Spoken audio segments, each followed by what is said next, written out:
Cartoon গল্প টবি আর অসম্ভবের সিঁড়ি। সবুজে ঘেরা ছোট্ট একটা গ্রাম, লীলাবন। গ্রামটির প্রতিটা সকাল শুরু হয় পাখির ডাক দিয়ে, আর শেষ হয় রঙিন সূর্যাস্তের গায়ে লালচে আলোর শরীর লাগিয়ে। এই গ্রামেই থাকত ছোট্ট একটা ছেলে, টবি। বয়স মাত্র 10, কিন্তু স্বপ্ন ছিল আকাশ ছোঁয়ার মতো বড়। টবির একটা বিশাল ইচ্ছে ছিল, মানুষের উপকার করবে, গ্রামটাকে বদলে দেবে, আর একদিন সবার কাছে হিরো হবে। কিন্তু সমস্যা ছিল একটা, টবি ছিল খুবই ছোট, দুর্বল আর টালমাটাল। বন্ধুরা প্রায়ই তাকে হাসত, এই চিকনটা দিয়ে আবার হিরো হবে। কিন্তু টবি কখনো বিশ্বাস হারাত না। প্রথম সংগ্রাম, বাঁশবনের লুকানো পথ। একদিন গ্রামের পাশের বাঁশবনে একটা ছোট্ট ছাগল হারিয়ে যায়। সবাই ভয় পায়, কারণ বাঁশবনের ভেতরে নাকি কানা ডাইনি থাকে, এমনই গুজব। গ্রামের বড়রা কেউ যেতে রাজি না। টবি এগিয়ে এসে বলল, আমি যাব, ছাগলটাকে এনে দেব।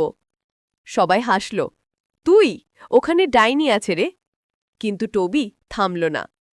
টর্চ হাতে বুকের ভিতর সাহস গুজে সে ঢুকে পড়ল বনের ভিতর।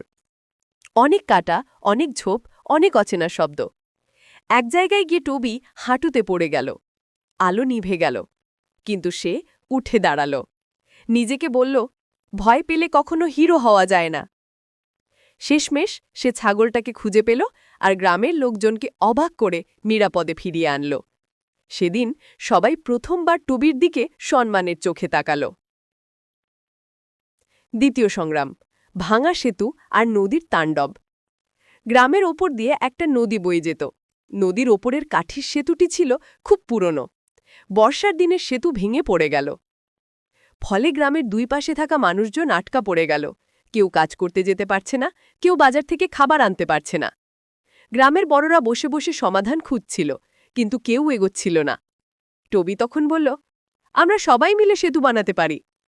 লোকজন হাসল, এত বড় কাজ তোর দ্বারা হবে? টবি লজ্জা পেল, কিন্তু পিছিয়ে গেল না।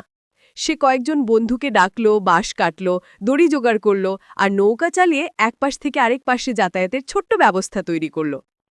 গ্রামের লোকজন দেখে অবাক, এত বুদ্ধি আর সাহস এই ছোটটার মধ্যে! লোকজন এবার তার সাথে যোগ দিল। কয়েকদিনের মধ্যেই নতুন একটা মজবুত ছোট সেতু তৈরি হল। এটা যদিও বড় কিছু নয়, কিন্তু গ্রামের মানুষের জন্য ছিল অমূল্য। সেদিন টবির প্রতি গ্রামের বিশ্বাস আরও বেড়ে গেল। শেষতম পরীক্ষা, ঝড়ের রাতে গ্রামের উদ্ধার। একদিন গভীর রাতে তীব্র ঝড় শুরু হল। বৃষ্টি, বজ্রপাত, বাতাস সব মিলিয়ে একেবারে ভয়ঙ্কর। হঠাৎ খবর এলো গ্রামের পুরনো আটার মিলের পেছনে আগুন লেগেছে, আর ভেতরে আটকা পড়ে আছে দুজন লোক। সবাই ঝড়ের ভয় আর অন্ধকারে যেতে পারছিল না। টবি আবার এগিয়ে এলো, আমি যাব, তোমরা আমার পেছনে আসো। সে মাথায় ভেজা কাপড় জড়ালো, পানির বালতি নিল, আর ঝড়ের মধ্যেই দৌড় দিল। বাতাসে সে পড়ে যাচ্ছিল, বালতির ঢলে খালি হয়ে যাচ্ছিল, কিন্তু টুবি থামল না। সে দরজা ভেঙে দুজন মানুষকে বের করে আনল। গ্রামবাসী দৌড়ে এসে তাকে সাহায্য করল। মিলের আগুন নিভে গেল, আর সবাই নিরাপদে বাঁচল। ঝড় থামার পর গ্রামের প্রধান টবির কাঁধে হাত রেখে বললেন, টবি, তুই ছোট না, তুই আমাদের গ্রামের সবচেয়ে বড় মানুষ। সফলতার সকাল। পরদিন সকালে পুরো গ্রাম মিলে টবিকে একটি সম্মাননা দিল, একটা সুন্দর ছোট্ট মেডেল। গ্রামের ছোট হিরো যে কখনো হাল ছাড়ে না। টবি হাসল, তার চোখে সেদিন শুধু আনন্দ ছিল না, ছিল শক্তির আলো। সে বুঝল, বড় হতে হলে শরীর বড় লাগে না, স্বপ্ন বড় হওয়া লাগবে, আর মন হতে হবে ইস্পাতের মতো।